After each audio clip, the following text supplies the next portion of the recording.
La Zona Cero. Nos enfrentamos sin duda a un monográfico raro, como el libro que va a ser protagonista, sobre el que va a girar nuestra conversación, pues el libro de las mutaciones. Claro, ya vosotros pensaréis, el libro de las mutaciones, aquí con Chepa, con Joroba, con... No, ya veréis, es un oráculo, un auténtico oráculo. Es yo creo que un monográfico muy entretenido, de alto interés, y seguramente que algunos se va a inclinar hacia la lectura de este libro fundamental para entender lo que nos viene. Vamos a ver qué tal, querido Jesús Callejo, buenas noches. ¿Qué tal? Muy buenas noches. El I Ching, ¿no? El I Ching, o el libro de los cambios, o el libro de las mutaciones, que distintos nombres recibe, pero vamos, el nombre chino sería el I Ching. Aunque últimamente le intentan cambiar la fonética para liar más la cosa, ¿no? Pero vamos a llamarlo el I Ching. Bueno, entonces hay algo más aparte del arte de la guerra, ¿no?, de Sun Tzu. Sí, hay mucho más. La literatura china, como sabes, es legendaria, y aquí estamos hablando de un libro oracular. Oracular. Es un libro... Oye, no todos los países pueden presumir de tener a un intelectual en su moneda, ¿no?, en el yuan. El yuan. El yuan, o sea que escribieron ya desde hace mucho tiempo los chinos. Desde hace mucho tiempo, no tanto como la antigüedad que se atribuye al I Ching, que se habla de una antigüedad como mínimo de 3.000 años, lo cual sería impensable, ¿no?, por lo que conocemos de la escritura china, pero sí es verdad que hubo una tradición oral que luego se puso por escrito, y sí es verdad que este libro, si realmente aceptamos esta antigüedad, estaríamos hablando del libro de vaticinios, un libro de oráculos más antiguo del mundo, con lo cual ahí es nada, sabiendo que los chinos siempre fueron los primeros en todo, o por lo menos en muchas cosas, pues aquí tenemos un nuevo ejemplo, no solo de la antigüedad, sino de un libro que todavía se sigue practicando, de un libro que encandiló a muchísimos intelectuales, de un libro que ha dado mucho que hablar, incluso de un libro que ha inspirado novelas. Bueno, pues estamos hablando del libro de las mutaciones.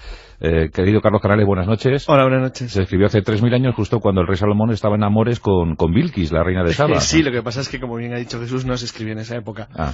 Bueno, en realidad, primero una cuestión sobre lo del nombre, porque algunos oyentes, si lo buscan, les puede confundir. Lo que pasa con la grafía china es que los chinos no fueron, en cierto modo, autónomos a la hora de convertir su escritura ideográfica al formato latino en el sonido, de manera que una parte enorme o gran cantidad de los sonidos los recibimos en español a través de otros idiomas, bueno, por ejemplo del inglés. De ahí lo de Beijing o Pekín, os acordaréis, claro, es que la forma en la que pronunciaban los ingleses la palabra china, bueno, cuando los chinos fueron los responsables, por decir una manera, de hacer su propia conversión fonética, pues obviamente han ido corrigiendo nombres. Da igual, para mí siempre será Pekín. El famoso Mao Zedong, Mao Zedong, que Mao Zedong, lo recordaremos de niños. Sí. Bueno, pues aparte de esto, es cierto que el libro de las mutaciones es, sin duda alguna, el libro de oráculos de profecías más antiguo del mundo, pero también es verdad y es cierto que, debido a que se conoce bastante bien la antigüedad de la escritura ideográfica china, lo que es más seguro es que probablemente el libro sea algo más reciente de lo que los propios chinos tienden a decir. Pero, no obstante, eso no le quita valor en absoluto, porque es curioso que en algunas páginas web, por ejemplo, se dice que es uno de los libros fundamentales de la humanidad. Yo a tanto no llego. ¿Es un pero libro desde luego, revelado? No lo es. No lo es, aunque como todos los libros legendarios sí tienen parte de revelación. Es decir, no se trata de la Biblia, que no es un libro sagrado, pero sí es cierto que no tiene un autor como tal, no hay una persona, y lo que sí se dice es que forma parte de las tradiciones más lejanas, que en cierto modo se remontarían hasta el momento en que los dioses ofrecieran ese tipo de conocimientos y capacidades al ser humano hace miles de años. En ese sentido sí tiene algo de libro revelado, pero vamos, no es un libro sagrado. Sí. Bueno, pues es otra cosa y es mucho más raro, es que es muy curioso. Dice Carlos que no es tan antiguo como algunos presumen. Bueno, quítale 1.000 años, venga. Bueno, sí, pero da igual, sigue siendo muy antiguo. 2.000 años. ¿No lo recuerdan los más viejos del lugar? Claro, eso es. Tenemos un libro de origen chino, el escritor anónimo. No, porque... Atribuidos, hay atribuidos. Claro, exactamente. Incluso se habla de 4 posibles autores. Hay uno muy antiguo, un mítico Fuxi, como así se le llama, ¿no? Fuxi. Que es el que se considera pues el inventor, el creador del I Ching, de los sesagramas, ¿no? Porque en el fondo estamos hablando de 64 sesagramas, casi como las casillas del ajedrez, y que todas ellas bien interpretadas pues nos están diciendo lo que nos va a ocurrir a una propuesta o una pregunta que nosotros formulemos previamente. Por lo tanto, estamos hablando de un libro también filosófico. Es un libro donde los grandes pensadores también han contribuido un poco con su filosofía, con su forma de adaptar ese pensamiento chino a los acontecimientos presentes. Entonces, ¿el libro obedece a cuestiones generales o es una cosa más íntima? Exactamente, vamos a ver. Ahí has dado un poco en el quid de la cuestión, porque es un libro de libros. Es decir, no es un libro clásico, por ejemplo, imagínate el tarot, unas imágenes donde tú haces una consulta y te contesta una cuestión previa al que tú has dicho y normalmente personal. En el libro de las mutaciones estamos hablando de algo más que un libro. Ya te digo que es un libro filosófico donde Confucio, donde Lao Tse, por ejemplo, también hicieron su aportación, su granito de arena. puede interpretar una situación general, es decir, el devenir de un país, de un Estado, de un gobierno, hasta una propuesta íntima, personal, del consultante. Y eso es lo que se está haciendo actualmente, es decir, actualmente, que es uno de los libros más vendidos actualmente dentro del mundo de los oráculos, ¿no? O sea, que el I Ching no estamos hablando de una antiguaya, sino de algo que tiene una presencia y que se puede echar las cartas, y luego cuento cómo se puede utilizar, ¿no? A través de las cartas, incluso a través de las monedas, y siempre teniendo un manual para luego interpretar lo que va a ocurrir. Por ejemplo, yo antes de venir aquí, antes de hacer este monográfico, sabíamos que íbamos a hacer este monográfico, lo que hice fue coger mi libro de I Ching y eché mis 3 monedas. Con las 3 monedas lo que se componen es un hexagrama, es decir, a través de 6 líneas. Sí, ahora explicamos cómo funciona un poquito. Y ahora lo explicamos. Entonces me sale el hexagrama 55, que es la carta o el hexagrama Fen, que significa la plenitud. Y más o menos me viene a decir un poco la pregunta que yo formulo, es decir, ¿qué tal va a salir el monográfico del I Ching, del libro de las mutaciones? Me dice, entre otras cosas, que si quieres enriquecer, debes repartir tu experiencia. Es decir, aquí estamos hablando de algo... ¿Qué es lo que hacéis vosotros en estos monográficos? Que no deja de ser curioso. Claro, ofrecer vuestra experiencia en estas cuestiones y la gente pues las disfruta. Claro. Te pongo este ejemplo porque acierta de una forma tremenda, es decir, siempre en función del contexto, siempre en función del consultante, de la motivación que tenga para preguntar estas cosas, es decir, cuanto más genérica, pues evidentemente la respuesta siempre va a ser más genérica, pero cuando haces una cosa concreta, siempre te quedas asombrado de esa precisión en los datos, a sabiendas de que estamos hablando de un hexagrama cuya interpretación es muy filosófica, es muy mística, es muy espiritual. Pero me he quedado consternado, Carlos, no, pero es que porque es importante Jesús ha echado las monedas en su casa y no se ha traído el I Ching aquí para echarlas aquí. Para hacer una pues podemos haber hecho un ejemplo, porque además el I Ching, como todos los libros oraculares remotos que se basan en tradiciones culturales muy profundas, ha sufrido una notable evolución. Y a mí lo que me interesa más del I Ching es la forma en la que ha evolucionado, porque el principio es fascinante. El I Ching originariamente era pura y simplemente un oráculo de consultas muy primitivo, de tipo booleano, sí, ¿no? Es decir, era pura lógica. Es decir, funcionaba únicamente con respuestas afirmativas o negativas, de manera que ante una pregunta solamente tenías una respuesta, que era el 50%. Eso, ideográficamente, se representaba el sí mediante un trazo y el no mediante 2 trazos discontinuos. A partir de ahí surgió la necesidad de hacer respuestas más profundas, para lo cual aparecieron combinaciones de los 2 trazos simples, del continuo y del discontinuo, de manera que surgían 4 combinaciones posibles, y a partir de eso se desarrolló un elemento lineal que lo convirtió en los 8 signos, los trigramas, que son la imagen de lo que ocurre en el cielo sobre la tierra. Pero este libro es de uso cotidiano en China, Carlos. Sí, completamente. Y en España. Y en España también, como acabas de comprobar ahora mismo. Sí, no, Parla también. Si preguntas a un librero, verás que es un libro muy vendido. Sí, yo tengo un I Ching también. Bueno, entonces, la verdad es que... Jesús, ¿qué está diciendo? ¿Que no te mueves sin consultar el I Ching? No tanto. La verdad es que yo prácticamente creo que no lo he usado nunca. Una vez, pero es cierto, es decir, es una cosa... Si te contara que Carl Gustav Jung, el famoso psiquiatra, tuvo como uno de sus libros preferidos el I Ching, y que muchas de sus consultas que hacía las hacía a través del I Ching, y que eso además le sirvió pues para tener unas disputas agrias con Freud, ¿no? Donde ya sabes que como se le iba un poco por esa vena mística, pues Jung, el creador del inconsciente colectivo, mucha gente no sabe que el I Ching era una herramienta de trabajo que él tenía luego no solo para sus consultas personales, sino también para algunos diagnósticos que hacía. De hecho, el primer prólogo que se hace cuando se traduce por fin en Europa el I Ching, es decir, cuando ya un sinólogo alemán como era Richard Welgen le da por traducir, y se tira en la tarea más de 10 años, traducir esos hexagramas chinos al alemán, y a partir de ahí pues al francés, al italiano y luego al español. Bueno, pues uno de los primeros prólogos es del Carl Gustav Jung, pero no como un prólogo tradicional, en fin, esto para quitarse un poco de en medio ese engorroso trabajo, sino implicándose seriamente y para demostrar que realmente él sí que creía en este tipo de combinaciones booleanas realmente, porque es una combinación matemática. De hecho, hasta Leibniz también se interesó por los hexagramas del I Ching. Es decir, él se implicó de tal manera que fue uno de los que quedó subyugado por esta filosofía oriental. Y el I Ching tiene momentos célebres que haya ayudado, que se haya sabido, que ha estado ahí en determinadas decisiones que han afectado al mundo. Hombre, tanto no, pero yo te puedo contar una anécdota de una novela célebre además, porque ganó el premio Hugo de la novela de ciencia ficción, que sí sirvió su argumento y bueno, y un poco todo su engranaje sirvió como base el I Ching. Y me estoy refiriendo a una novela de Philip K. Dick, ese famoso autor de ciencia ficción, por la interpretación que hicieron luego de Sueñan los androides como ovejas eléctricas. Por ejemplo, ¿no? Entonces, él cuando le conceden el premio Hugo a la mejor novela de ciencia ficción en el año 1963, estoy hablando del Hombre en el castillo, para los amantes de la ciencia ficción sabe perfectamente a qué novela me refiero, él declaró que esta novela la había escrito a golpe de tirada de Li Qin. Básicamente... Sí, que definía como si fuera un árbol de valor o de fisión, cada una de las tiradas le definía la continuidad de la novela. Bueno, es que es el premio Hugo del año que nací yo, entonces tengo todos. Entonces, la verdad es que es una novela muy curiosa porque además trata de una ucronía donde Hitler y el Eje han ganado la guerra, pero mira tú por dónde, en ese mundo, en esa ucronía, existe un libro donde cuenta la versión opuesta, es decir, que vencieron los aliados. Así que es como una novela dentro de una novela.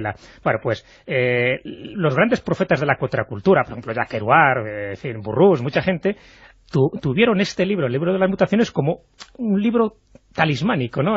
Un poco de cara a futuras interpretaciones, de futuras decisiones, o sea, no tanto políticas como literarias. El hecho es que Philip K. Dick, al final, ya sabes que el hombre acabó bastante trastornado por una visión, una revelación que tuvo, al final él abominó de Li Qin, asegurando que era diabólico y mentiroso. Es decir, que había falsificado prácticamente todo el sentido que él había querido dar a la novela, porque no era una novela suya, sino que se había ido fabricando, ya digo, a golpe de tirada de Li Qin. Fíjate, y gana el premio Hugo, y aún así él reniega luego de Li Qin. De todas formas es un autor difícil, ¿no? Es difícil. En su vida. Muy venerado, porque estaba un poquito es un autor una vida difícil. Que tuvo una revelación sorprendente, ¿no?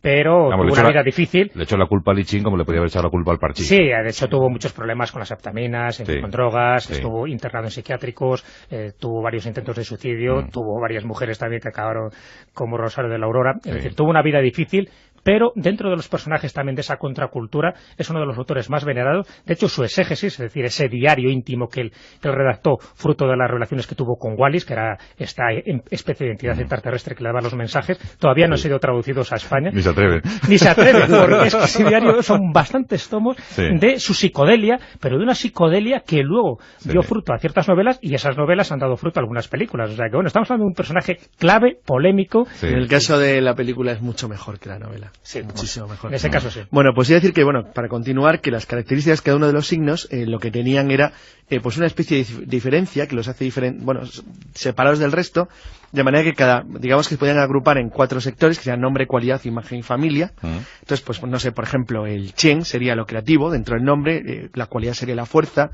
su imagen sería el cielo y su familia sería el padre, por poner ejemplo. O el Sun, que sería lo suave dentro del nombre, la penetración o lo penetrante como cualidad, el viento y la madera como imagen, y como familia sería la hija primera. Entonces, de esa manera cada uno de los signos va formando combinaciones posibles que se interrelacionan, de manera que en realidad lo que hace, como ha dicho muy bien Jesús, es dar orientaciones en función de cuestiones que se plantean, y por eso se llama el libro de la mutación o del cambio, porque cada uno de los factores se pueden combinar entre sí para dar mayores detalles de las posibles respuestas, tanto a los seres humanos como a los devenires de las cosas, de los entornos sociales, de las naciones, de cualquier cosa que se quiera plantear. Oye, Carlos, ¿te imaginas a Mao Zedong utilizando una cosa, recordad que siempre son combinaciones 8-8, serían 64, de manera que lo de Mao Zedong es el ejemplo perfecto, ¿no?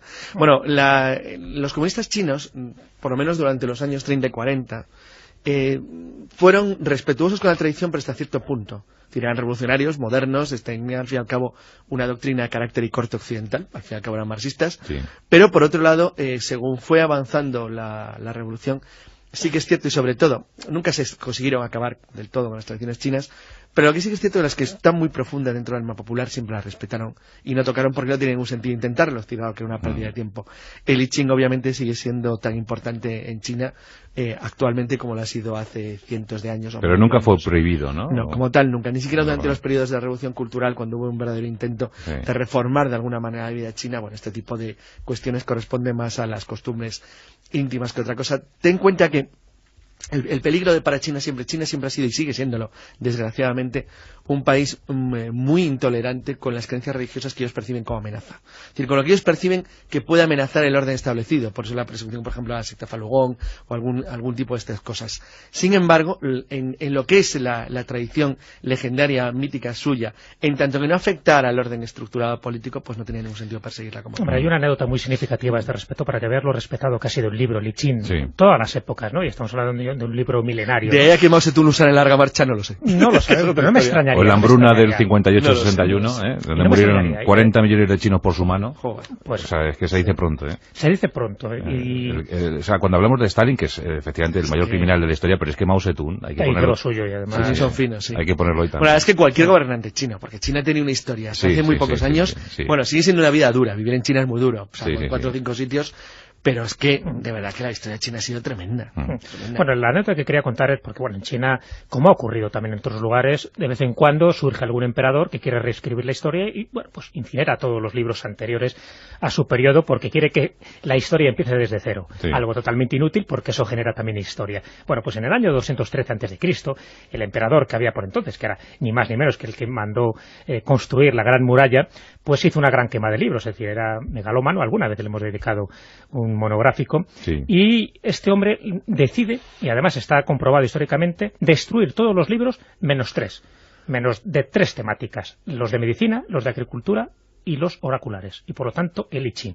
De esta forma, el I Ching, el libro de las mutaciones, que ya era un libro clásico en aquella época, estamos hablando del siglo III a.C., se salva y llega al presente como el libro más antiguo conocido por la humanidad de este tipo de temas, ¿no? Oraculares. O sea, se salvó incluso de aquella quema donde prácticamente se destruyó todo, desde todos los libros que había de astronomía, de alquimia, todos los libros que había de tecnología, científicos, quedaron arrasados por las llamas. Sin embargo, los de medicina, que era lógico también porque él quería vivir eternamente, los de agricultura porque quería que su pueblo comiera, y en este caso el I Ching, fueron de los pocos que se salvaron. Es decir, con más razón, todos los emperadores que le sucedieron sí que tenían una veneración tremenda a un libro que sabía que podía no solo cambiar su país en la forma de consultarlo, sino que podía cambiar incluso su propio devenir histórico. Así que hasta ese mismo emperador se creía en el poder que tenían estos escenarios. Quería decir que respecto a la forma de juego, cómo se organiza una tirada, para que también los oyentes que no... A ver, sí, vamos a explicar eso un poco, sí, a ver. Bueno, originalmente se juega con unas monedas de bronce chinas que tiene un agujero en el centro, pero vamos, en realidad vale cualquier moneda que tenga cara o cruz. Euro que tenga cualquier cosa que tenga cara o cruz, que nosotros tengamos claro a qué asignamos la palabra cara, a cuál asignamos la palabra cruz,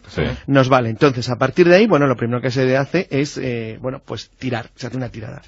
Hay que hacer 6 tiradas en total, me parece. Sí, 6 Son 6 tiradas y cada una de ellas representa una línea del hexagrama, que por cierto, el hexagrama empieza desde abajo. Es como si fuera una casita. Se va construyendo desde abajo, de manera que solamente al final nosotros sabemos, asignando al número de valores de las líneas, cuál es la respuesta a nuestra pregunta. Entonces, bueno, digamos que me parece que a las caras se le asigna 3 y a las cruces un 2. Exactamente, la cara es el yan y la cruz es bueno, el eso es verdad, había que explicar es el yan, lo que masculino, una es yang y otra es yin, claro. Y la cruz es yin, que es lo femenino, y se le da un valor 2. Entonces, o sea, ya estamos, Jesús. La cosa masculina 3 y la cosa femenina 2. Así no se puede, hombre. Así no se puede, pero no tiene nada que ver ni con el machismo ni con el feminismo, sino que tiene que ver con el taoísmo. Fíjate, esta gran filosofía. El taoísmo. Sabes que el siglo VI a.C. fue un siglo muy difícil, fabuloso, muy difícil también. Un siglo, por ejemplo, que la República Romana encandila muchísimo, porque es el siglo de Confucio, es el siglo de Lao Tse, en fin, el siglo de muchas cosas que ocurrieron, de muchas revoluciones. El siglo de Teodora también. El siglo de Teodora, es decir, hubo revoluciones culturales, revoluciones religiosas. Bueno, pues Lao Tse, el creador, dicen, pobre Mahoma. Sí, del taoísmo, sabes que se genera todo alrededor de eso, del Tao, en fin, de lo que es la totalidad, el universo, el ser, y estaría dividido en el yin y el yang, es decir, bueno, que otro día hablaremos más extensamente. Por lo tanto, también las tiradas tienen que guardar esa misma estructura. El yin Exacto, es y muy el yang. importante. Entonces se ha acordado de que el yang en la cara tenga un valor 3, el yin, que es la cruz, tenga un valor 2. Pero, por supuesto, que no veamos ahí ningún otro tipo de consideración. Es diferente, por el se tienen que sumar los valores de los 3 tiradas, es decir, se suman la totalidad. Entonces se tira 6 veces. 6 veces y vamos sumando. Y se pueden dar las siguientes combinaciones. Es decir, se pueden dar un 6, un 7, un 8, un 9. Es decir, que te salgan 2, 2, 2, o un 3 más 2 más 2, o un más 3, 3 más 3 más 2, o un más 3 más 3 más 3. Es decir, que solo se pueden dar esas tiradas. El 6, el 7, el 8 y el 9. Es decir, y según esas tiradas vas representando una línea, es decir, si te sale un 6 es una línea partida mutable, digo mutable porque se puede que cambiar. Es un quebrado mutante, efectivamente. Si te da un 7 es una línea entera fija, si te da un 8 es una línea partida y fija, y si te da un 9 es una línea entera mutable también. Exacto. Entonces, a partir de ahí, pues vas componiendo esos hexagramas.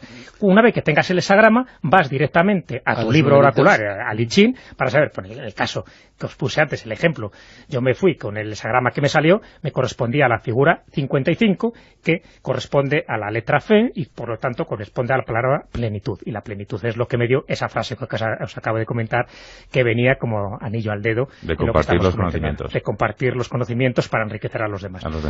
Pequeñas cosas que llaman mucho la atención. Así que Jesús, yo recomiendo... Jesús es muy orientalista, ¿eh? Sí, las conoce bien aquello. Le gusta. La verdad que sí, me gusta. Vaya porque meditar mucho de lo que conocemos ahora en la filosofía de Occidente está heredada de la filosofía, de la cultura oriental. Es decir, desconocer esto es desconocer una de nuestras raíces, igual que desconocer que nuestra cultura procede directamente de la cultura greco-romana, pero también de la cristiana, también de la árabe y también de la oriental. Es decir, todo eso es lo que configura que nosotros seamos como somos, para bien o para mal. Los impresionistas franceses y de Europa, pues hicieron lo que hicieron gracias a las influencias orientales. Claro. O sea, en el siglo XIX. O sea, que Oriente siempre está presente, por mucho que nos empeñemos en lo contrario. Sí, lo que pasa es que siempre ha tenido una especial fascinación Oriente, que se ha demostrado en distintas épocas, ¿no? Ahora vuelve otra vez un poco con la nueva era, ¿no? A revivir un poco toda esa cultura que nos viene de Oriente, muchas veces mal interpretada, ¿no? Sobre todo con doctrinas de la reencarnación. Pero en Europa va por periodos, porque tuvo un gran momento, sobre todo la India en el siglo XIX, que tuvo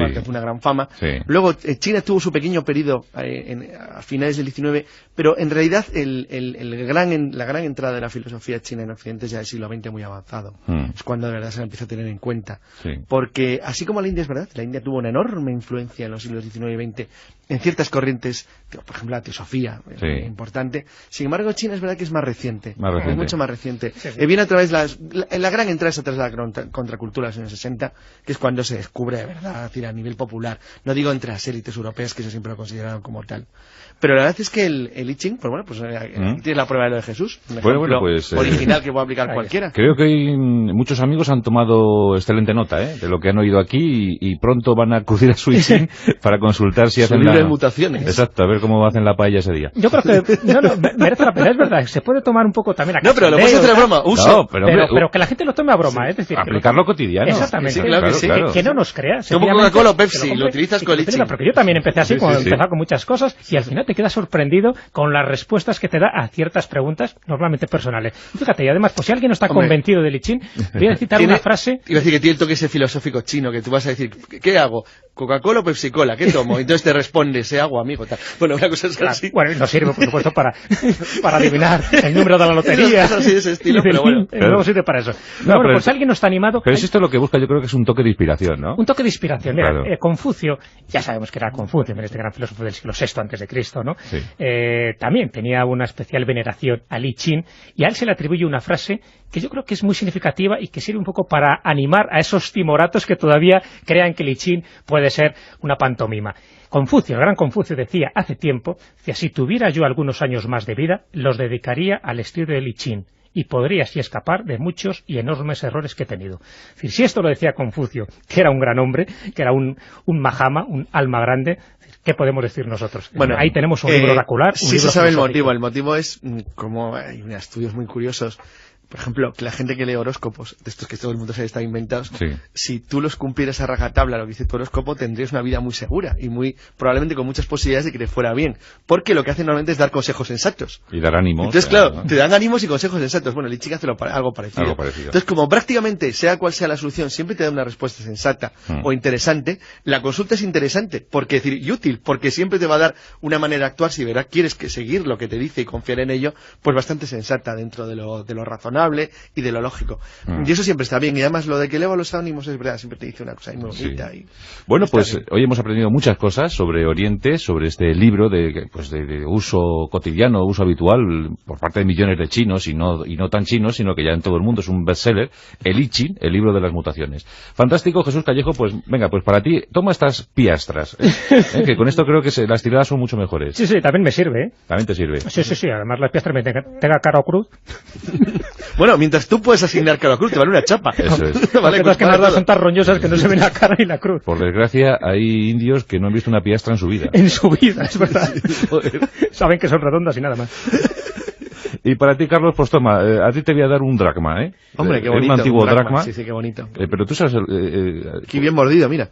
Sí, sí, ¿cómo era aquello que circulaba tanto? Dice, ¿alguien sabe en qué se traducen 400 dracmas? No. ¿O qué valor tienen 400 dracmas? No, ¿cuántos son 400 dracmas? Yo qué sé, Carlos, si te estoy preguntando. Nadie lo sabe. Fusi, como así se le llama, ¿no? Fusi. Que es el que se considera pues el inventor, el creador del I Ching, de los sesagramas, ¿no? Porque en el fondo estamos hablando de 64 sesagramas, casi como las casillas del ajedrez, y que todas ellas bien interpretadas pues nos están diciendo lo que nos va a ocurrir a una propuesta o una pregunta que nosotros formulemos previamente. Por lo tanto, estamos hablando de un libro también filosófico. Es un libro donde los grandes pensadores también han contribuido un poco con su filosofía, con su forma de adaptar ese pensamiento chino a los acontecimientos presentes. Entonces, ¿el libro obedece a cuestiones generales o es una cosa más íntima? Exactamente, vamos a ver. Ahí has dado un poco en el quid de la cuestión, porque es un libro de libros. Es decir, no es un libro clásico, por ejemplo, imagínate el tarot, unas imágenes donde tú haces una consulta y te contesta una cuestión previa al que tú has dicho y normalmente personal. En el libro de las mutaciones estamos hablando de algo más que un libro. Ya te digo que es un libro filosófico donde Confucio, que en algunas páginas web, por ejemplo, se dice que es uno de los libros fundamentales de la humanidad. O sea, yo a tanto no llego. ¿Es un pero libro desde luego, revelado? No, no lo es. No lo es, aunque como todos los libros legendarios, sí tienen parte de revelación. Es decir, no se trata de la Biblia, que no es un libro sagrado, pero sí es cierto que no tiene un autor como tal, no hay una persona, y lo que sí se dice es que forma parte de las tradiciones más lejanas, que en cierto modo se remontarían hasta el momento en que los dioses ofrecieran ese tipo de conocimientos y capacidades al ser humano hace miles de años. En ese sentido sí tiene algo de libro revelado, pero vamos, no es un libro sagrado. Sí. Bueno, pues es otra cosa y es mucho más raro, es que es muy curioso. Dice Carlos que no es tan antiguo como algunos presumen. Bueno, quítale 1000 años, venga. Bueno, sí, pero da igual, sigue siendo muy antiguo. 2000 años. ¿No lo recuerdan los más viejos del lugar? Claro, eso es. Tenemos un libro de origen chino, el escritor anónimo. No, porque... Atribuidos, hay atribuidos. Claro, exactamente. Incluso se habla de 4 posibles autores. Hay uno muy antiguo, un mítico... Oye, no todos los países pueden presumir de tener a un intelectual en su moneda, ¿no? El yuan. El yuan, o sea que escribieron ya desde hace mucho tiempo los chinos. Desde hace mucho tiempo, no tanto como la antigüedad que se atribuye al I Ching, que se habla de una antigüedad como mínimo de 3000 años, lo cual sería impensable, ¿no?, por lo que conocemos de la escritura china, pero sí es verdad que hubo una tradición oral que luego se puso por escrito, y sí es verdad que este libro, si realmente aceptamos esta antigüedad, estaríamos hablando del libro de vaticinios, un libro de oráculos más antiguo del mundo, con lo cual ahí es nada, sabiendo que los chinos siempre fueron los primeros en todo, o por lo menos en muchas cosas, pues aquí tenemos un nuevo ejemplo, no solo de la antigüedad, sino de un libro que todavía se sigue practicando, de un libro que encandiló a muchísimos intelectuales, de un libro que ha dado mucho que hablar, incluso de un libro que ha inspirado novelas. Bueno, pues estamos hablando del libro de las mutaciones. Querido Carlos Canales, buenas noches. Hola, buenas noches. Se escribió hace 3000 años, justo cuando el rey Salomón estaba en amores con Bilquis, la reina de Saba. Sí, lo que pasa es que, como bien ha dicho Jesús, no se escribió en esa época. Ah. Bueno, en realidad, primero una cuestión sobre lo del nombre, porque algunos oyentes, si lo buscan, les puede confundir. Lo que pasa con la grafía china es que los chinos no fueron, en cierto modo, autónomos a la hora de convertir su escritura ideográfica al formato latino en el sonido, de manera que una parte enorme o gran cantidad de los sonidos los recibimos en español a través de otros idiomas, bueno, por ejemplo del inglés. De ahí lo de Beijing o Pekín, os acordaréis, claro, es que era la forma en la que pronunciaban los ingleses la palabra china. Bueno, cuando los chinos fueron los responsables, por decir una manera, de hacer su propia conversión fonética, pues obviamente han ido corrigiendo nombres. Da igual, para mí siempre será Pekín. El famoso Mao Zedong, que lo recordaremos de niños. Sí. Bueno, pues aparte de esto, es cierto que el libro de las mutaciones es, sin duda alguna, el libro de oráculos de profecías más antiguo del mundo, pero también es verdad y es cierto que, debido a que se conoce bastante bien la antigüedad de la escritura ideográfica china, lo que es más seguro es que probablemente el libro sea algo más reciente de lo que los propios chinos tienden a decir. Pero, no obstante, eso no le quita valor en absoluto, porque es curioso. La zona cero. Nos enfrentamos sin duda a un monográfico raro, como el libro que va a ser protagonista, sobre el que va a girar nuestra conversación, pues el libro de las mutaciones. Claro, ya vosotros pensaréis, el libro de las mutaciones, aquí con Chepa, con Joroba, con... No, ya veréis, es un oráculo, un auténtico oráculo, yo creo que un monográfico muy, muy entretenido, de alto interés, y seguramente que algunos se va a inclinar hacia la lectura de este libro fundamental para entender lo que nos viene. Vamos a ver qué tal, querido Jesús Callejo, buenas noches. ¿Qué tal? Muy buenas noches. El I Ching, ¿no? El I Ching, o el libro de los cambios, o el libro de las mutaciones, que distintos nombres recibe, pero vamos, el nombre chino sería el I Ching. Aunque últimamente le intentan cambiar la fonética para liar más la cosa, ¿no? Pero vamos a llamarlo el I Ching. Bueno, entonces hay algo más aparte del arte de la guerra, ¿no?, de Sun Tzu. Sí, hay mucho más. La literatura china, como sabes, es legendaria, y aquí estamos hablando de un libro oracular. Oracular. Es un libro